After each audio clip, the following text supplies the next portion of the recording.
A paz do Senhor Jesus. Vamos abrir a Bíblia Sagrada. Você que trouxe Bíblia. Livro de 1 Reis, capítulo número 19, para a glória de Deus.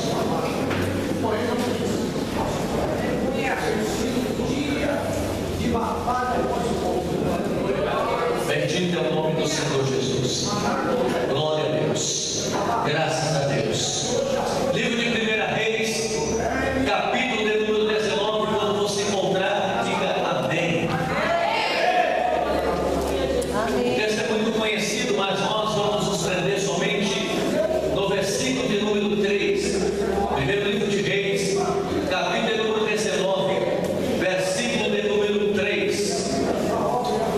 A palavra do eterno Deus diz assim: porque vendo ele se levantou e para escapar com vida se foi, e veio a Berseba, que é de Judá, e deixou ali o seu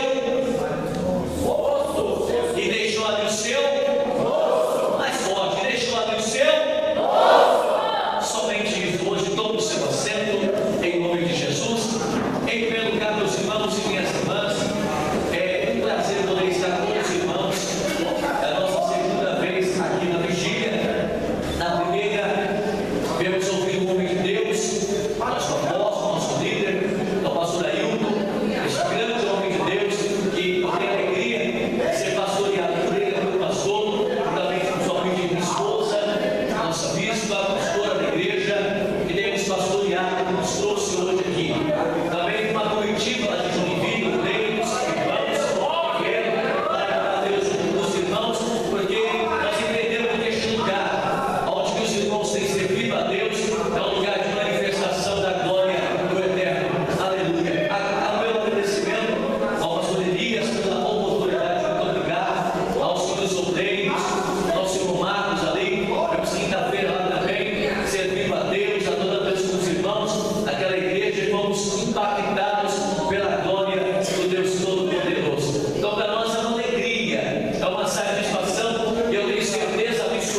estão tentando fazer coisas que parecem que tem Deus e não tem Deus, parece que tem Senhor e não tem Senhor, parece que o povo que está lá dentro serve a Deus, mas não serve a Deus, parece que é crente, mas não é crente, parece que é profeta, mas não é profeta, parece que é de Deus, mas não é de Deus. Por quê? Porque onde Deus está, alguma coisa acontece. Só que o rei Acabe conseguiu ser pior do que o rei Jeroboão. Por quê? Porque além de andar no pecado, o rei Acabe casou-se com a sacerdotisa de um Deus minúsculo chamado Baal, um Deus que, segundo a sua crença, era responsável pela chuva, pela prosperidade, pela fertilidade, pela abundância. Ele então corrompe a nação de Israel. A nação de Deus está corrompida, a nação de Deus está acreditando em um Deus que não pode fazer nada. Mas eu louvo a Deus que nesta noite aqui para agora existe um povo que serve, que engrandece, que exalta um Deus que tem braço, um Deus que tem pé, um Deus que tem olhos, um Deus que é vivo, um Deus que é poderoso e está pronto nesta noite para te dar vitória, milagre e a bênção. Só quem está pronto para receber, levanta essa mão bonita aí, abre a boca e canta. A nação está corrompida e Deus não pode contar com os reis, Deus não pode contar com os príncipes, Deus não pode contar com os sacerdotes da época, porque todos estavam de comum acordo, todos estavam aculinados de uma trama diabólica. Deus olha para o rei e eu não conto com o rei. Deus olha para o sacerdote e não encontra um sacerdote em quem possa confiar. Então a Bíblia diz que aparece um sujeito da terra de Tisbe, o seu nome é Elias e o significado do seu nome, Deus já é Deus, aparição de Deus. E a Bíblia diz que esse homem não é rei e não é sacerdote. O que ele é então, pastor? Ele é um profeta de Deus. Você sabia quando Deus não pode contar mais com aqueles que estão no trono, quando Deus não pode contar mais com os sacerdotes que estavam na sua eleição? Então Deus vai atrás dos profetas, Deus vai atrás dos profetas. Eu tenho certeza absoluta que esses profetas lembrando agora, se é verdade, abre a boca e dê um brado para tremer esse lugar. O que é um profeta? O profeta é aquele que profere a palavra de Deus, o oráculo de Deus. Os profetas eram diferentes. Por quê? Porque para ser rei tinha que ser príncipe. Não tinha como ser rei se não fosse príncipe. Não tinha como ser sacerdote se não fosse da linhagem sacerdotal. Mas profeta não. A Bíblia vai dizendo que o profeta era ungido. Grite comigo, ungido. Não, tem que ser mais forte. Grite comigo, ungido. É a cerimônia de consagração do profeta, segundo a Bíblia Sagrada, no livro do profeta Jeremias, capítulo 1, era dentro do ventre materno. A Bíblia diz para o profeta Jeremias: eu te ungi e te consagrei para profeta para as nações, dentro do ventre materno. O profeta é diferente, porque a unção dele vem desde o ventre. É por isso que o profeta é perseguido, o profeta é incompreendido, o profeta é injustiçado, o profeta ele não é compreendido e aceito. Por quê? Porque quem ungiu, quem sou eu, quem levantou é o próprio Deus. Cadê os profetas de Paranaguá?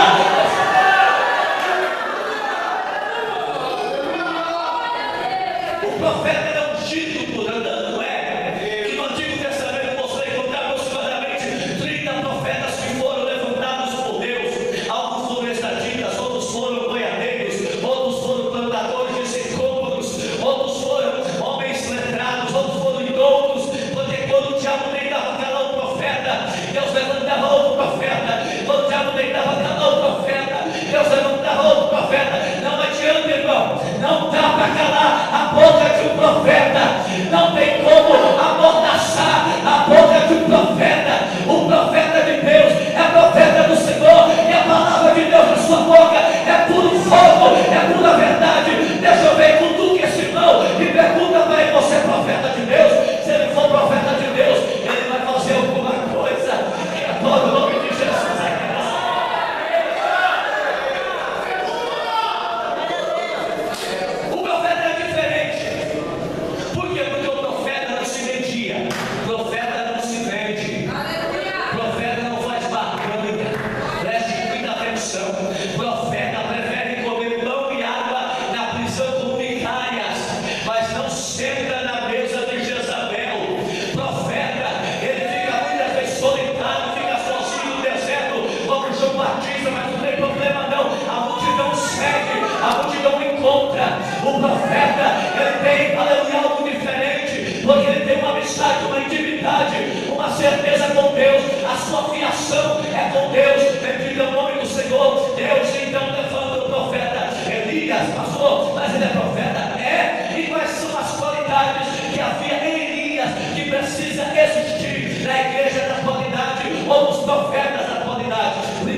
tinha coragem. Elias tinha o quê? Elias tinha o quê? Sobre desafio, diga, Elias tinha o quê? A Bíblia diz que Elias, ele repreendeu o rei de Israel. Ele chega marchando, olha na cara e diz: olha, vai se converter, vai mudar de caminho, você está pervertendo a nação. Eles repreendem o rei da nação. Por quê? Porque existia coragem sobre a sua vida. Você sabia que a Bíblia diz em 2 Timóteo, capítulo 1, versículo 7, que o Espírito de Deus, que o Espírito do Senhor é um espírito não de medo, mas um espírito de coragem, um espírito de poder. Profeta que é profeta não tem medo de nada. Profeta que é profeta tem coragem. Profeta que é profeta profetiza para grande e profetiza para pequeno também. Profeta que é profeta não tem medo de cara feia. Profeta que é profeta, ele tem ousadia do Espírito. Cadê os profetas de Deus aqui nessa noite? Deixa eu conhecer você. A Bíblia, ela vai dizer que Elias tinha ousadia. Tinha o quê? Tinha o quê? Você imagina que ele chega e diz assim para o rei: segundo a minha palavra não vai. Veja bem, ele não usou a expressão Deus mandou eu dizer. Não tem essa expressão, não tem essa verbalização da palavra. É assim, segundo a minha palavra. Olha que coisa tremenda. Eu nem preciso chamar ou invocar a Deus para vencer Baal. É isso que ele está dizendo. Eu nem preciso invocar Deus para falar com esse Deus que vocês acreditam que manda chuva. Segundo a minha palavra do homem de Deus, segundo a minha frase, segundo a minha verbalização, não vai sequer garoar sobre a terra de Israel.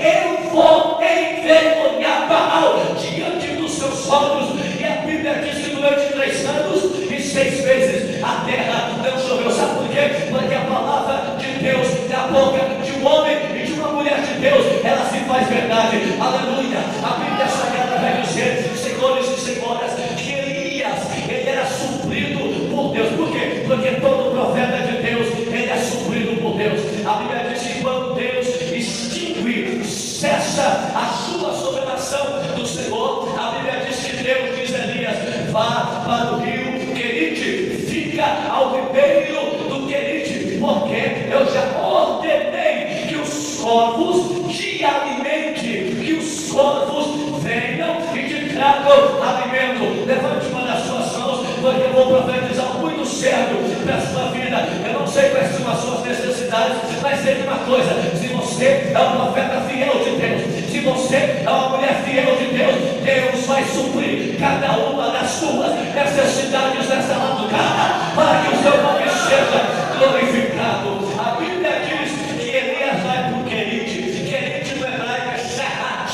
Shahat significa ficar do tamanho certo. Repita comigo assim: Querite. Irmãos, vocês estão desanimados? Vamos lá, diga Querite. Cadê o fogo, né? Vamos ler a palavra de Deus. Querite significa ficar do tamanho certo. Diga para o seu irmão: para ser suprido por Deus, tem que ficar do tamanho certo. Diga isso para ele: para ser suprido por Deus, tem que ficar do tamanho certo. Qual é o tamanho, pastor? Para ser suprido por Deus, é o tamanho da dependência do Senhor. Quando você depende de Deus, Deus supre as suas necessidades. Aleluia. Hoje é dia de provisão. Quem recebe isso, diga glória a Deus. A Bíblia diz em Salmo 23, verso 1: o Senhor é o meu pastor e nada me faltará. A Bíblia diz no Salmo 37, verso 25: fui moço e agora sou velho, nunca vi o justo desamparado e nem a sua descendência mendigar o pão. A Bíblia diz que Deus alimentou durante 40 anos cerca de 2 milhões de pessoas no deserto. A Bíblia diz, senhores e senhoras, que Deus, ele diz assim, Mateus capítulo 6: porque estáis inquietos pelo que haveis de comer, beber ou vestir, olhai para as aves do céu, que não plantam, que não colhem, veja bem, nenhuma delas padece de fome. Olhai para o lírio do campo, que nenhum deles, aleluia, fica sem ser vestido. Hoje nasce e amanhã morre, e nem mesmo Salomão, Deus cuida de passarinho, se Deus cuida de milho, não vai cuidar da igreja vitoriosa. Deus está dizendo: